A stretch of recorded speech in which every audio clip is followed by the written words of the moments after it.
Welcome to another episode of ABETTA Conversation.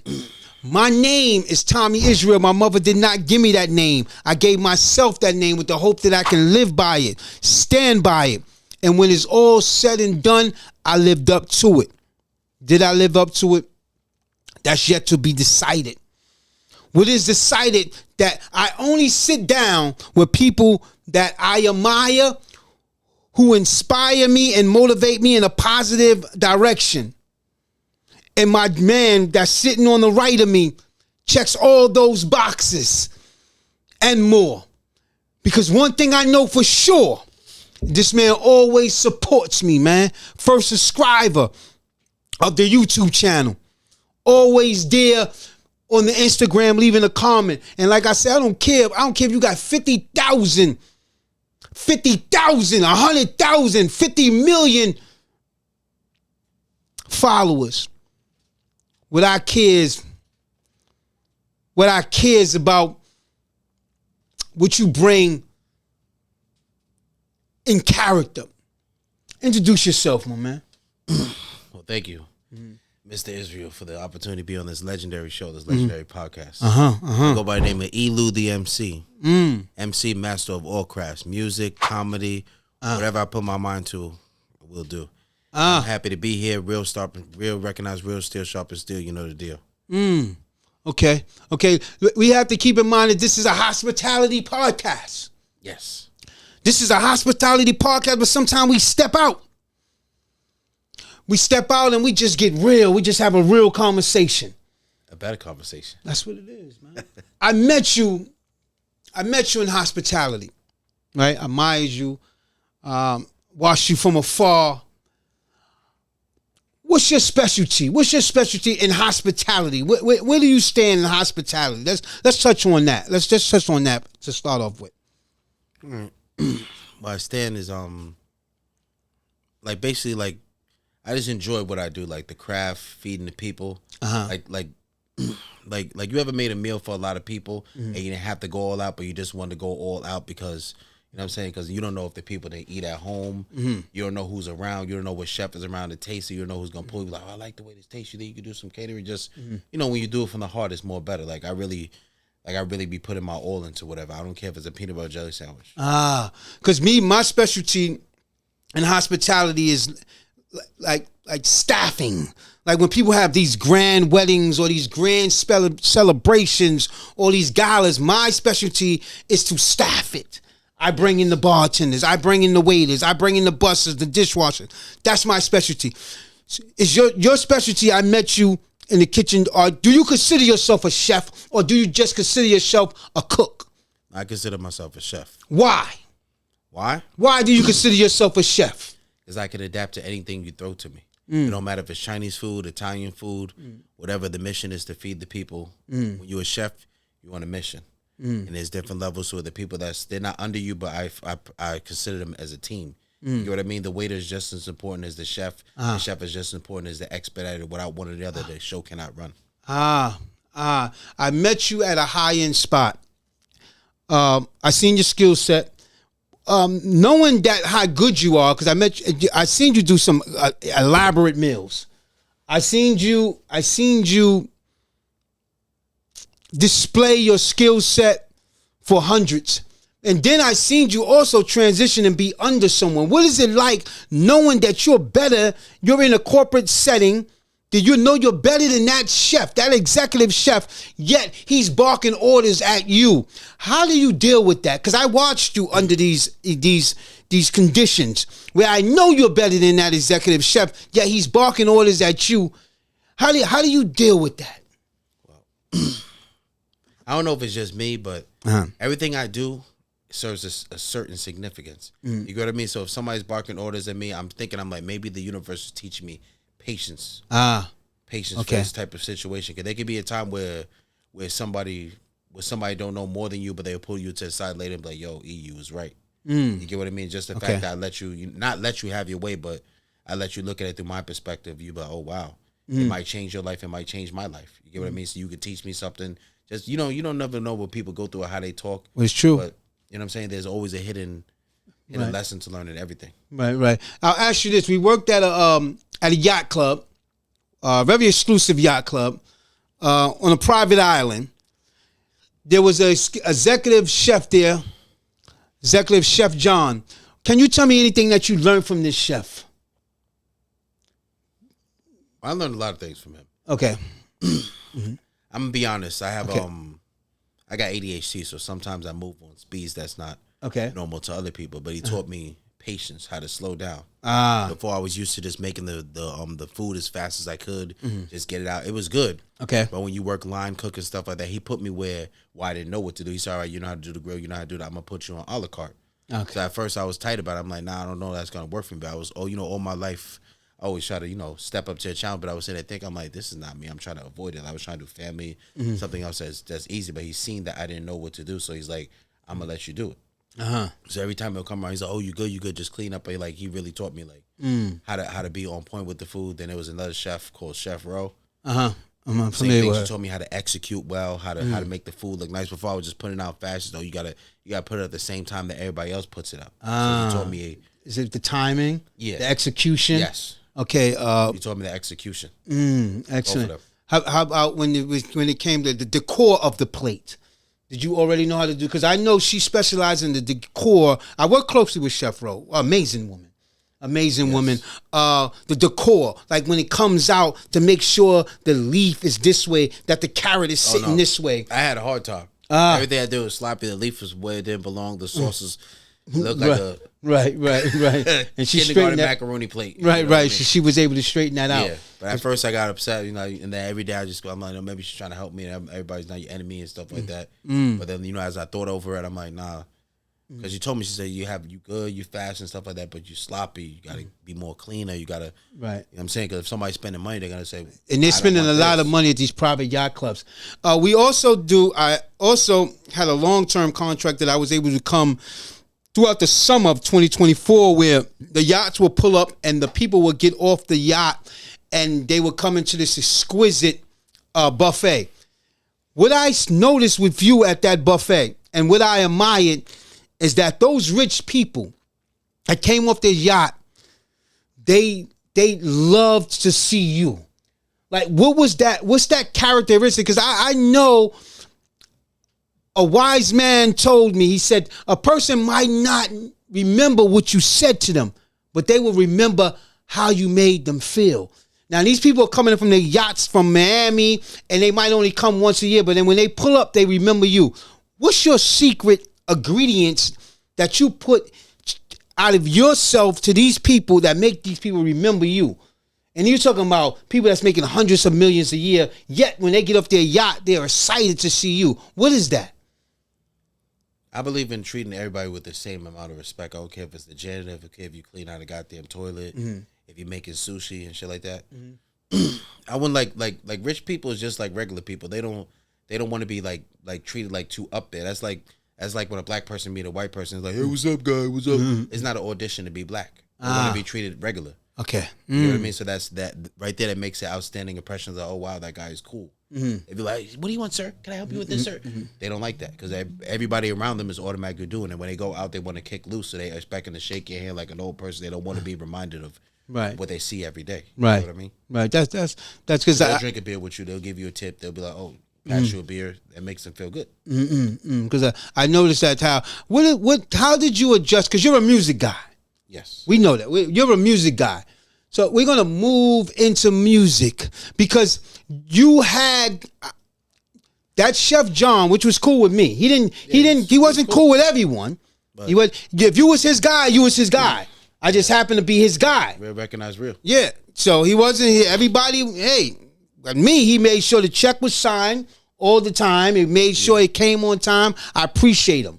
Now he done moved on to another situation, but I appreciate him. Right? However, sometime it came to things, and I'll be honest with this one, when we had the Caribbean Day. He said that the rich people wouldn't want the oxtails. And then when all those people came off those yachts on Caribbean, they was like, where's the oxtails? How did you feel that day? Because I think that the blame was shift on you because you was in charge of that area that was serving what was supposed to be oxtails, yet it was something else. How did you take on that challenge? How did you deal with it and say it wasn't my fault and blame it on the chef? And how did you build that character, allow yourself to fall on the sword and make it seem like it was you that made the decision that no oxtails on Caribbean Day? And you speaking to that mic because I want to hear this from you. Well, I told the people the truth. I said, unfortunately, there's no oxtails. You know what I'm saying? I offered them other things, but I tried offer them things that was just great, but they was upset about it. So that day I happened to pull out the harmonica to distract them. Well, it's true. I remember that's a great skill set that you have. People call it, and we're they call it slave music. I show people, and when you play it, they say it seems like slave music. What do you say to that when you're rocking this harmonica? You have it with you today? Yes. Let me just hear. Just give us a bam bam bam a bam bam bam bam dun dun. Give us something, and then we'll get back into it. Mm. Mm. Mm. Mm-hmm.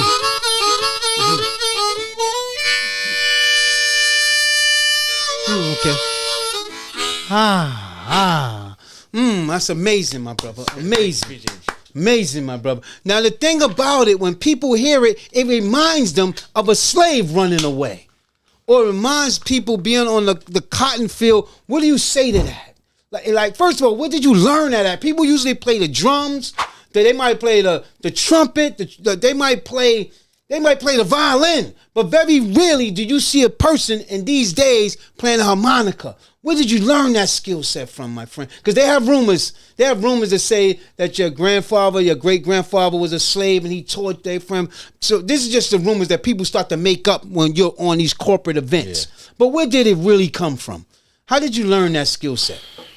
One day I was watching Cadillac Records, and I heard some of what's his name, Lil Walter, and I thought at first I was like, wow, that would sound good on a sample, and I couldn't find a sample that I could clear because I didn't want to pay for it. So I started playing with it a little bit and stuff like that. I'm like, oh, this sounds nice. And one day I actually bought a little toy.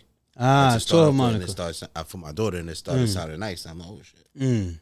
That's how I got into it. But it's like you could freestyle with just like rap. You don't have to. You could read music if you want, but whatever you think of, you could create. Like every note number does a different sound. So. It's just like, I don't know, straight from the soul. So you learned that on your own? Yeah.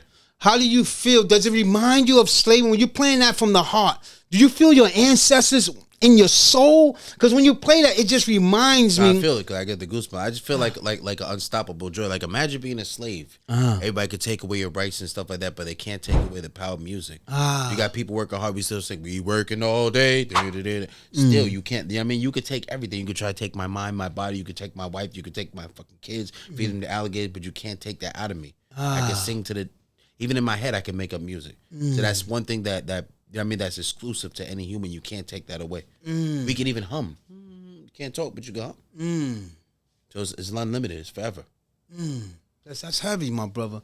That's heavy, and that's what I see from you every time I'm doing a corporate event and I see you on your side. I said, this brother, man, this brother is supportive, and I'm going to get back into hospitality because I want to ask this question. Jumping back into hospitality, we do these great events, and sometimes they're 10-hour, 12-hour events. Yeah. Right? And sometimes person might not come to work already ate because he might be rushing to the event or whatever. I see sometimes these people come to you and ask you, and the food is not for them at the time. This food is for the client coming off that yacht, that client or coming in, pulling in out of his Bentley, out of his Rolls Royce, that they're paying big money for this food that you're serving. Sometimes I see people that's working the event come and ask you to give them some lobster. They come and ask you to give them some great steak that you made.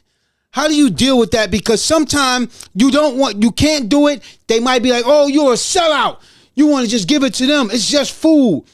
Or you try to risk your position and slide them something and they get caught and you lose a job. That's how you're paying your family. How do you deal with that?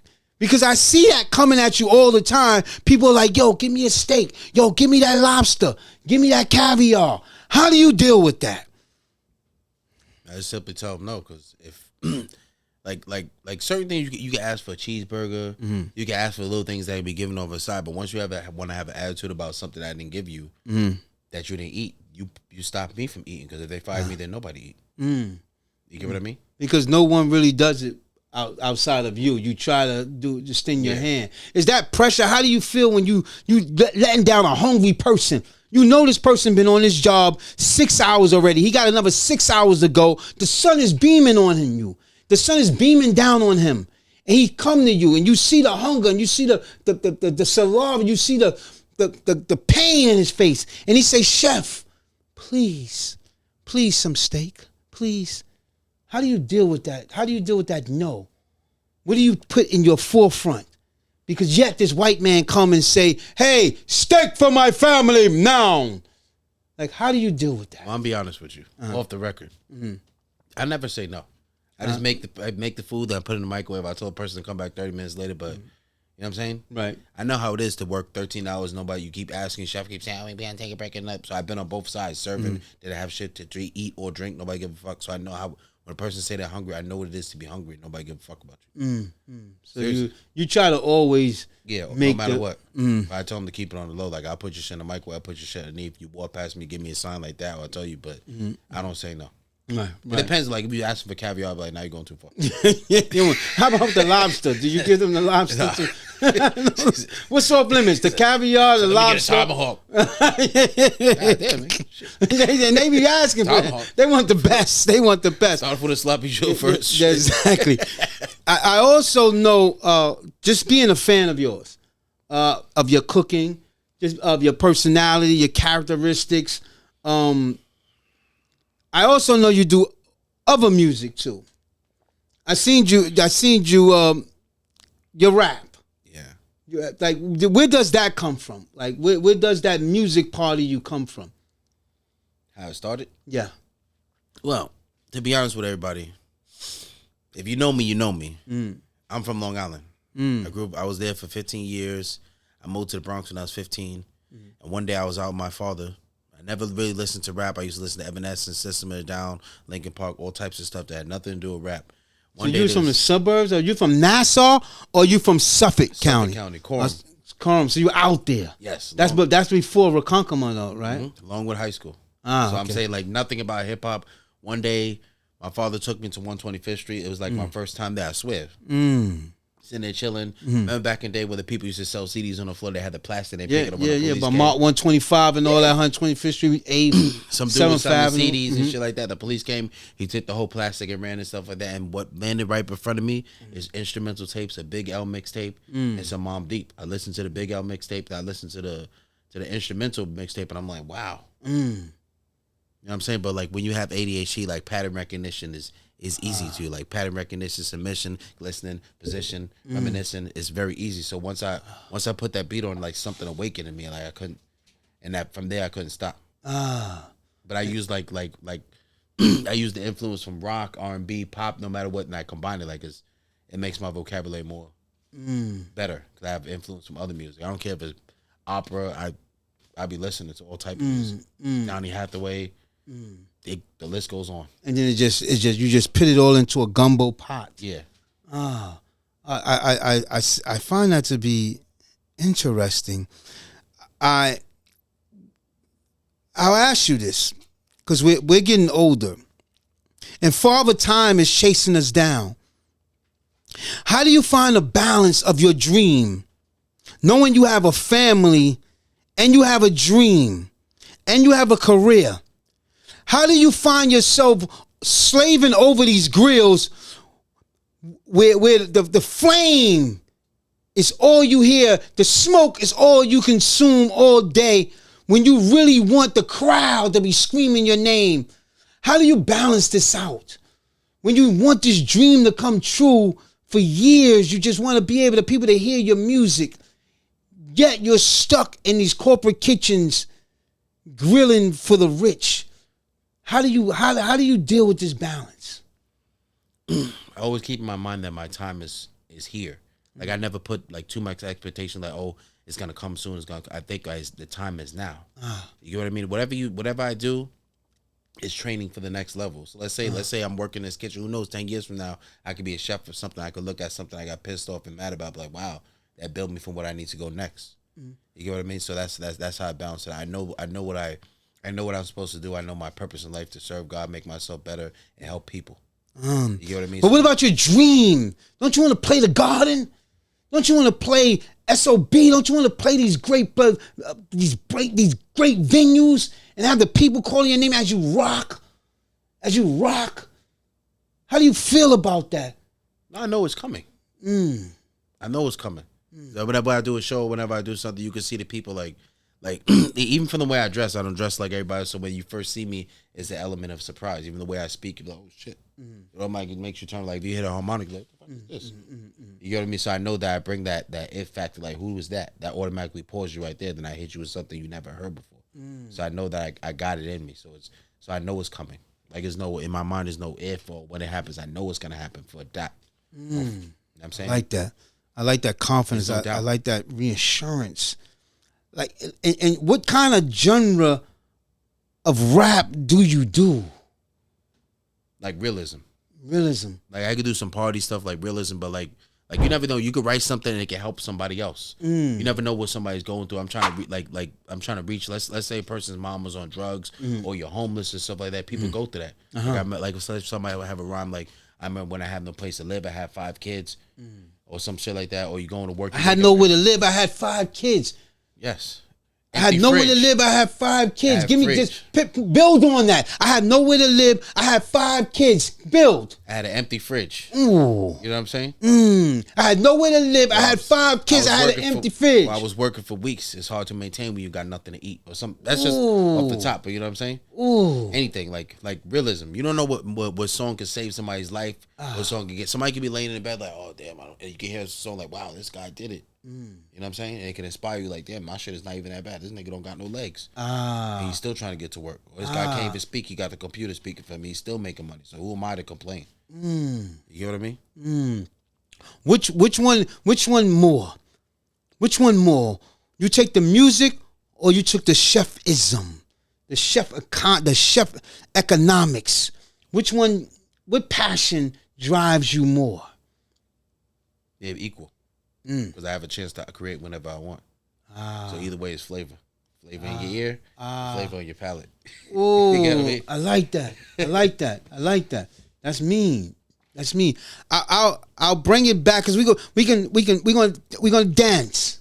We're gonna dance between hospitality and music. Your love, right?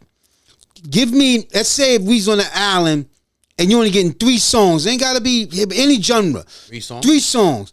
And these are the only 3 songs you're gonna be able to listen to someone come rescue you off this island. What 3 songs would they be? I'll tell you mine. Anita Baker, Angel. I'll take Earth, Wind, and Fire, Reasons.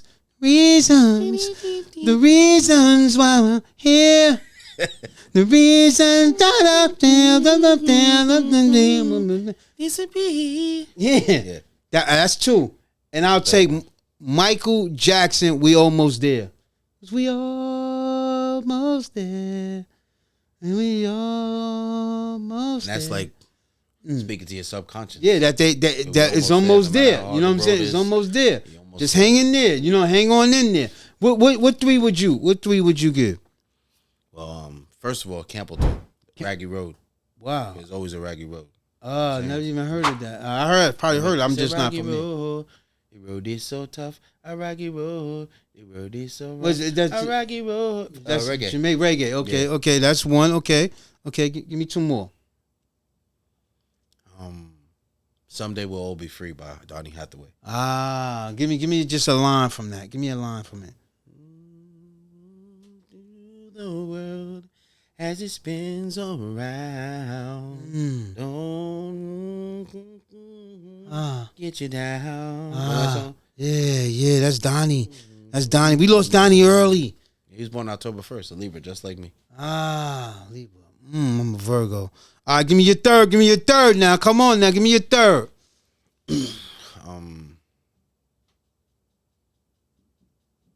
Just like music. Just like music. Eric Sermon. Eric Sherman or the Marvin Gaye? Both of them. Ah.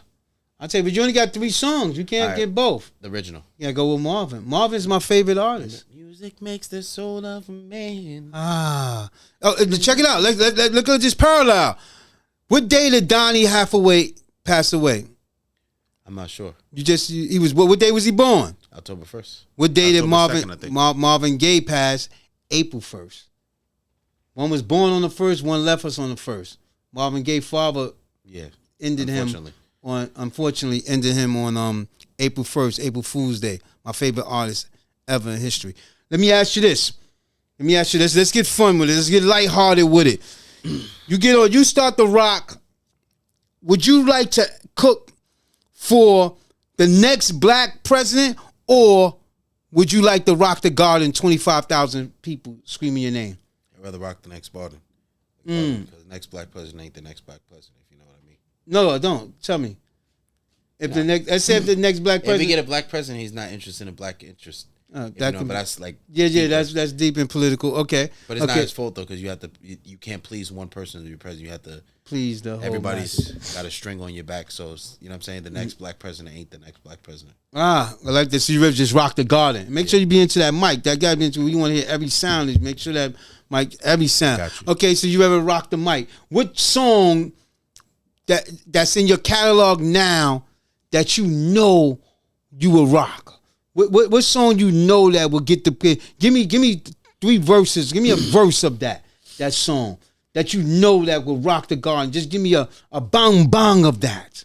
Well, this is a song I wrote called I'm Back. Let me hear it. Just give me a... We're feeling now. There's a garden. It's 25,000 people, bro. It's 25,000 people out there. Let me sit my black ass. Yeah.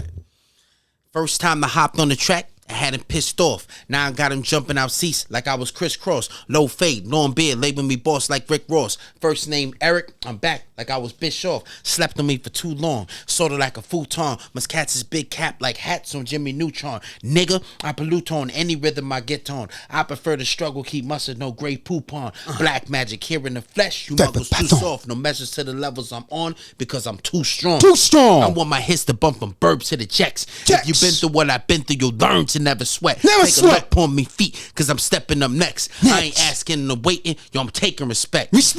Ritalin, please. I've already tried that shit. My flows was sick. They had to hire shrinks to my psychiatrist. I don't play. This is why I exist. 10 toes down all day. That's my podiatrist. You heard? I said 10 toes down all day. Ask my podiatrist. 10 toes down. Ask the name of a doctor that I don't know how to pronounce. That's a foot doctor. Woo! Podiatrist. I'm so sick. It's a My dietitian. shrinks need a psychiatrist. That's a fact. That's a fact, y'all. I appreciate that, y'all. That was good. I felt that in my soul.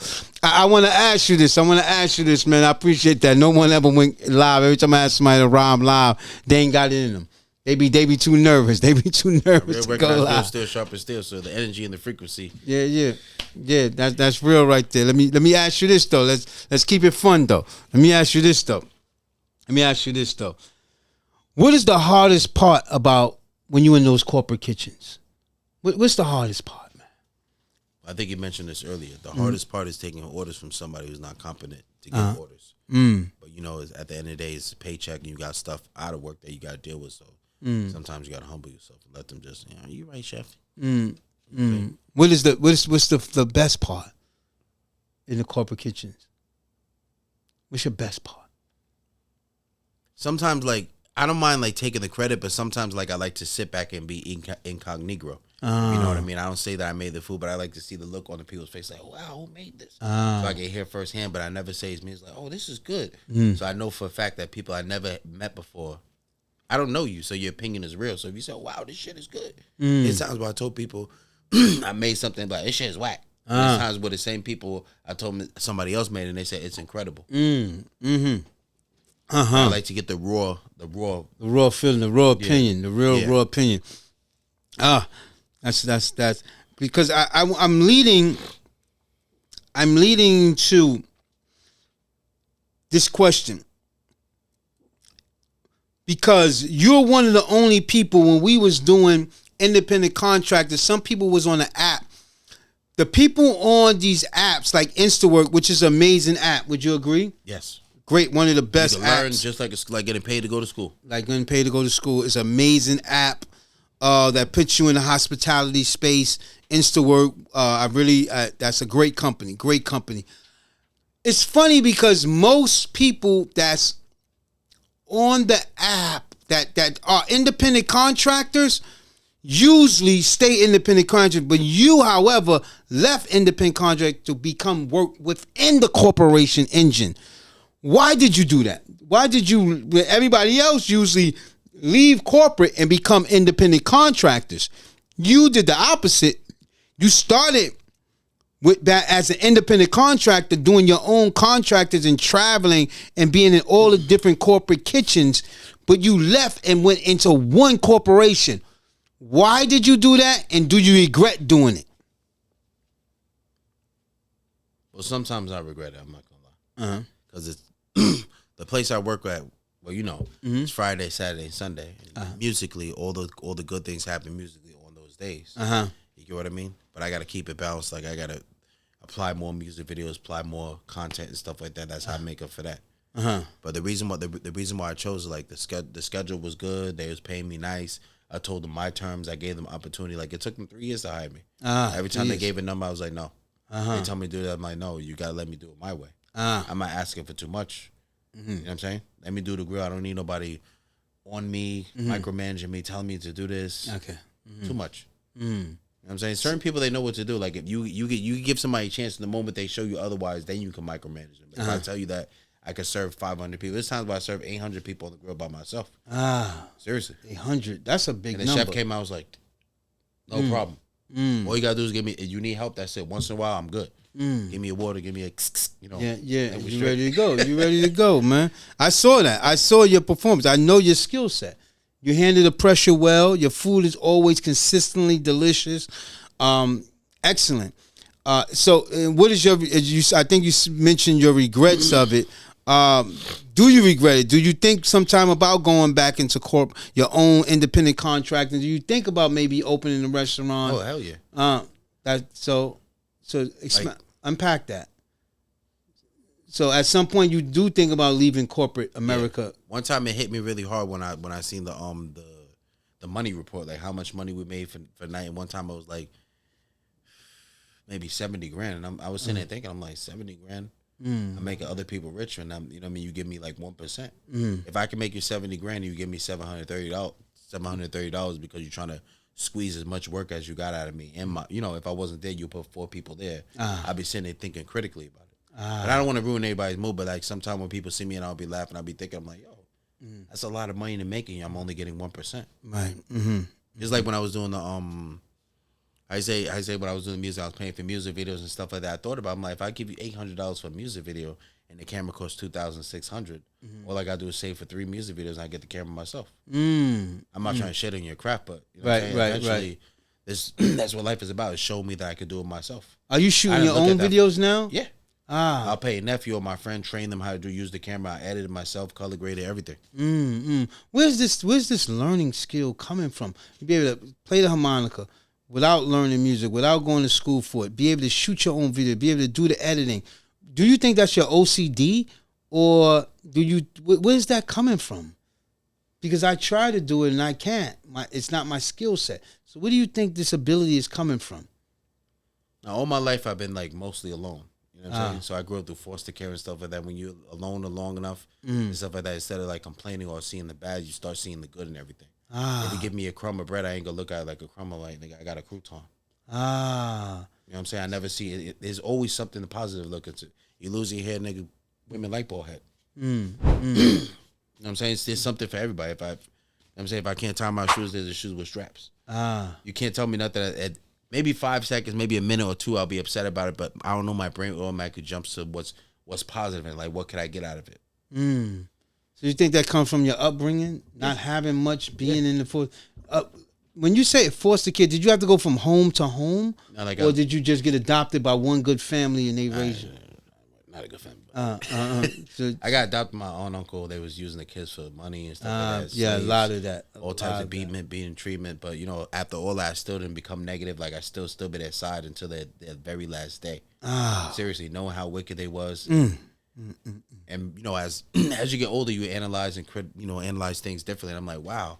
After all of that treatment, I still didn't turn evil or wind up. You know what I mean? Mm-hmm. Everybody has a story for what they do. It's not right what you do. You know what I'm saying? But everybody, there's one thing that turned that person to do that, so that's how I look.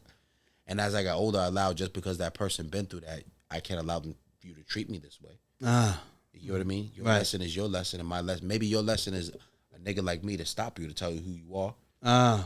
Or maybe your lesson is the next nigga that you meet or the next person you meet, they can be like, nah, I'm not having it, but there's a lesson in there. Every dog has his day. How long did you stay with the family, that side of your family as growing up? How long did you stay with them?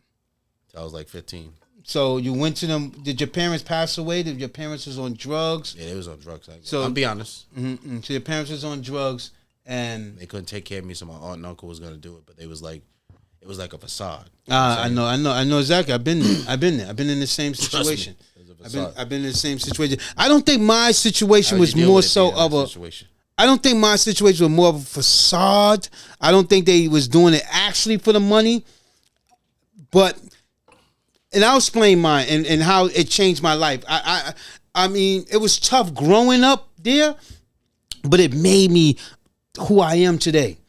Because I remember the moment that something changed my life that stood out so potent to me. And it was Easter. This had to be I maybe was like 12, 13 at the time, 14 tops. And I remember her giving out the money for Easter. Now, I don't really know how much money the government was giving her. I didn't really care about that or nothing like that. But I know she was getting the money for Easter. And I remember her giving us $26 to split. This is, even though maybe this was 1983, still that wasn't enough. She gave us $26 and we had to split it. So that means $13 a piece. And I remember this day so clearly because I still was excited. Yeah, being poor, I still was excited. It was Easter, $13, and I was able to go shopping by myself. So that was exciting. And me and her son went down to Delancey Street, and I had $13. I'm like, I went into this Jew. They said, go see the Jews. So I went into this Jewish store, and I was like, hey, I got $13. I'm just trying to get fresh for Easter. Just being on a train by yourself back in the days was exciting when you was 13 years old. Like a new adventure. Yeah, new adventure. You drive, they see people doing graffiti. You see people doing, it was just exciting, right? So I get down to Delancey Street, and I show the guy, say, can you help me? I'm just trying to get fresh for Easter. I knew I couldn't get no sneakers. I knew that. Yeah. He was like, $13, come on, man. I know you're trying to Jew me down, but not that cheap, man. Come on. And he must have seen the sincerity in my eyes because I was telling him, but this is really all I got. He gave me a shirt and he gave me some pants. It was just some stuff he threw together. Some slacks and a shirt. It wasn't even nothing. It wasn't even something I was happy to wear that day. But it was, at least I had the venture of going down with, I hit Delancey Street. It was in rap songs. Delancey Street. Yeah. Delancey Street. It was like Dana Dane had a song about Delancey Street. So I was excited about that part. I got there. I wasn't even happy about it, but it was still a good moment for me. Yeah. And I remember her son coming back, and he had bags. He had sneakers. He had shirts. He had a sweatsuit. He was fresh. And I remember telling her and knew in my heart that he couldn't have got that with the $13. Yeah, so and I remember telling her, I said, well, you gave BB more money than me. He told me, but he didn't. I said, he told me you gave him more money than me. You gave me $13, but he got more money than me. And she was like, damn right, that's my son, I supposed to. And at that moment, at a 13-year-old boy, that crushed me. But it crushed me in a way that it rebuilt me into steel. Because I knew at that moment, my mother was dead and gone. My mother had already died. I was on my own. Yeah. I knew I was going to have to make it. I knew at that moment that no one was coming to save me at that moment. Right? And it made me a hustler where, less than 2 years, man, thank God she did that to me, man. Thank God she did to me, because no one I know can ever out hustle me.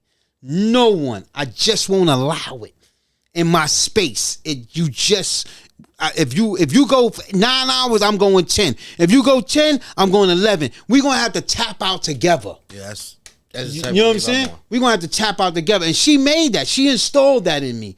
You know what I'm saying? By doing that. By saying that to me. And I love her to death. She passed away. I love her. I call her mama. Her name was Earlene Jackson. I love her to death because of that, which she installed in me. You know, that was a tough life. He threw boiling hot water on me one time. You had a lot of the teachers. It was just so much pain that I went through living there that it made me a monster. It made me a leader. It made me a hustler. It made me a grinder. It teaches you how to dwell in hell and never sweat. So when it comes your way, people are like, "Oh, you so relaxed." I'm like, "This is a teaspoon." What I've seen. Real talk. So what have you seen in that household and going through that foster home that makes you never want to make sure your children go through that? Well, that's why I'm the father I am today. How you say like the whole deal was like I was supposed to be like my aunt was supposed to take care of me and shit until my mom got sober. I'll tell the truth. This is the first time I'm telling the story, by the way. How you say and you know my aunt and my uncle, they hit the lotto and they moved to Long Island and shit like that. They literally hit the lotto? Yeah, seriously. My mom was living in Brooklyn, Brownsville, and I was born in Harlem. The deal was I was born on whatever. I was born already like that. So the deal was, ACS was going to take me away, send me to another family and shit like that. And it's like, oh, no, I'll take care of my nephew. I'll never do him like that. And she had a scam where she was adopting kids just for SSI and used the kids as slaves. So beat them every day, don't feed them. You go to school with the same shit on film, no interaction with other kids, locked in the closet for hours, days. So I learned how to entertain myself. Like I say, when I dwelled in hell, I mean dwelled in hell. So I used to watch Dragon Ball Z, all type of shit. And for some reason, I never gave up. Like, I always see positive. So it used to bother them. Like, you know what I'm saying? So, I was supposed to go over there. They were supposed to take care of me and shit like that. Until my mom got sober. They won the lotto. Fuck around, moved, changed, got a shiesty lawyer. They changed my name. So when people looked for me, they couldn't find me. Wow. Seriously. People was looking for me. My own mom was looking for me, couldn't find me. And then one day when I met my real mom, they told me my mom was my aunt. Real talk. All type of shit. I thought my father was my uncle. Wow. Seriously. And I thought my aunt was my mom, and I grew up thinking, so when my aunt died, I thought my mom died. And then when I met my mom and she died, I didn't know how to feel because, it's my mom. I don't know what the fuck is going on. Right. I already thought that was my mom that died, so I got to go through again. So people was looking like, you're not crying, you're not. I'm like, I don't know what is what. Yeah, you're confused. I'm confused. So you find is that the reason why you can write from the heart, the pain? Not for real. When I say I'm going to school in Long Island, only like a few black kids in my class getting bullied by the white kids. Then when I go to the black neighborhoods, I'm getting bullied by them because I don't talk black enough. So I don't fit in nowhere. I'm hanging out with the gothic kids because they don't care. So that's how I learned how to get into rock music. They don't. You know what I'm saying? Right. They didn't judge you. Yeah. Because the gothic kids they it seemed like they accept. Yeah, they accept all. So they get them there in their house. Why you got dressed like that? Why you wearing black all the time? Turn that shit down. Same thing with me. So you used to wear that? You used to look like a little bit. I ain't gonna lie. You used to look like I could see you looking like Shaft. Yeah, you used to come with all black with a long black trench coat. I ain't gonna lie. People that know me, but I'm saying how you say I used to do anything for attention. Like, look, I could rap. Look, I could draw. So you know what I'm saying. That's why I said like these niggas pay no attention to me at all. Like, look, I could draw. Get away. Look, I could do this. Get the fuck out of my face. Look, I could do this. Only thing that would interest them is me serving to them. So I would serve them just like a slave, like bring them their food. The kids would stay in the basement, seriously, sleeping on the floor, all types of shit. Only eat when we go to school, wearing the same shit, getting a new pair of sneakers every year, not 6 months, year, hand-me-downs, everything. And still, I never sweat. You stink. People used to bother me, and I find out using jokes to defend myself. Even when I didn't have nothing, I was still popular in school because I had jokes. I had like music. I had all type of shit. You did literally stink? Yeah. Because yeah. Nobody was there to tell me to wash up. I had to learn how to tie my shoes by myself, learn how to cut my own hair, everything by myself. Read everything by myself. Nobody taught me how to cook. Seriously, niggas wasn't how you say when parents would leave, they'd be gone for 3 months. You'd be in the house by yourself, going to school by yourself, coming home by yourself, washing your clothes in the tub by yourself, walking to the laundromat. In Long Island, if you don't got a car, you're in trouble. Walking to the laundromat for 40 minutes with the bag on my back just to wash my shit because I don't want to hear I stink. It still did. The kids. So I didn't get to be a kid, but you know what I'm saying? I was an adult. but it molded me. It molded When you. people do certain things, I'm like, I already seen this before. I don't, you know what I mean? I have the upper hand. When people do shit, I can already know what you're doing before you do it. That's deep. That's deep. So how can you use that to make sure that your daughter, in closing, how can you use that to make sure that your daughter never goes through that? Like, always speak. That's why I make music. Your mouth is golden. Somebody, I don't care if nobody said don't tell nobody or don't do this and stuff like that. You always have an opinion. You know what I'm saying? Treat people the way you want to be treated. If you feel like you're not being treated right, say something right then. And before I used to be like, oh, I never used to say nothing until one day I went to my friend's house and how you say he opened up like 3 cereals and shit like that, and I'm sitting there getting scared. I'm like, yo, don't do that. They gonna come here and fuck us up. He looked at me like it was strange. Like, what are you talking about? Right. I wanted to eat that one. Right. But, I spent like 3 days over there. I snuck out the house. And nobody, like, I was to a point where nobody's paying attention to what I do. So I could leave for 1 week, 2 weeks. Nobody give a fuck about me. Right. You know what I mean? But I was terrified like his mom was going to come. I'm like, you shouldn't do that. Then one day he was like, Mom, I told you I didn't. It wasn't even like a disrespect. He's like, Mom, I told you I don't want to do that. And she's like, okay. And I'm like, yo, she gonna come here and fuck both of us up. Like, he was on some shit like, you can have an opinion. So I'll never let, like, you know what I'm saying? Things like that. I went to therapy and everything. Things like that will carry you to your adulthood. Your boss can yell at you the way that you shouldn't be talked to, and you allow it happen because that's how you was raised. I don't want her to go through the same thing. There's a certain way you talk to somebody, you pull somebody aside if you want to tell them something, doing all that in front of everybody. Now you're trying to diminish my character. I'm trying to teach you emotional intelligence. So, you know what I'm saying? This is my last question I'll ask you. If you had 3 people to go to dinner with, dead or alive, 3 people, one that you would party with on a Friday night, one that you would sit down and have amazing conversation on a Sunday for brunch, and one you would have a business conversation on a Monday evening, who would it be? And let's start on Friday. Who would you party with, dead or alive? That and this is your last week alive. They can be dead or alive, but you ain't gonna be no more. This is your last 3 people. On Friday, who would you take the party with? Dead or alive? Famous, infamous, family member? You go with MC Hammer on Friday? Why Hammer? His energy is unlimited. You go and hang out with Hammer on Friday. Yes. Who would that's interesting. Who would it be for Sunday brunch? To sit down and just have a nice, calm, collective after church conversation with, dead or alive? Mike Tyson. Why Mike Tyson on a Sunday? He mastered hell. You could take hell and turn it into something else. I thought you would sit down with Mom Duke and say, Mom, like, how? Really. Why? You know what I'm saying? When I met my mom, she was like, you know what I'm saying, like, dope. Yeah. Dope, but it's all good though. Yeah. But I was thinking that you would sit down and say, Mom, why did you choose drugs over me? Yeah, but you know what I'm saying? When that first happened, like I look at things through a critical lens. When that first happened, it just came out.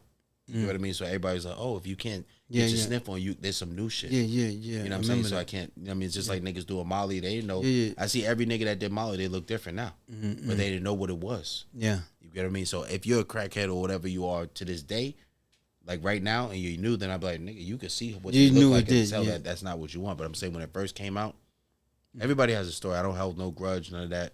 I know what it is. What it is. And who would be that business person that you, dead or alive, would go to dinner with on a Monday evening? Jay-Z. You take Jay? And sit down and have a conversation? Absolutely. When he walks into a room where he say something, you can tell that he means it or he belongs. There's nobody looking like, who the fuck do you think he is? You know who he is. You know what I'm saying? He's signed a contract. He'll come up. He'll close $1 million contract in a Nike tracksuit. You wouldn't question it.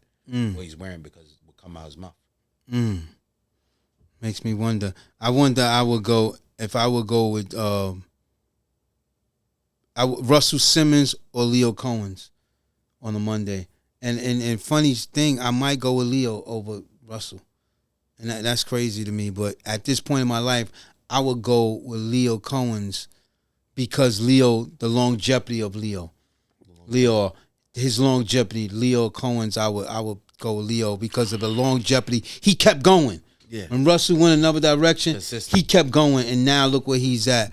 Wow, amazing. Hey, brother, man, I thank you for coming through. I really appreciate you. Appreciate your time, man. It was amazing, deep-hearted, felt conversation. We touched on hospitality. We touched on music. Can you take us out with one of those? Take us out, man. I got you right now. Yeah, man, take us out. Can I get a clap? Yeah. How we gonna do? Like that?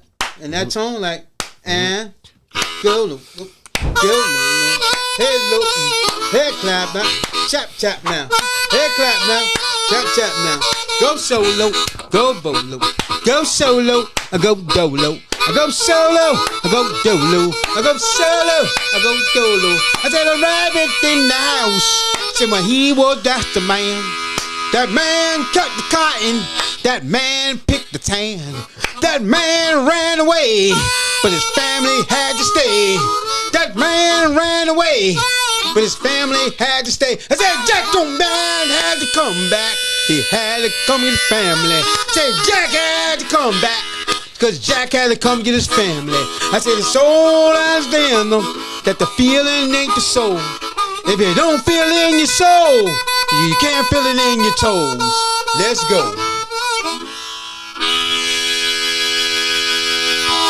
Woo! There we go. Yes, sir. A better conversation. A better conversation. We gone. That was.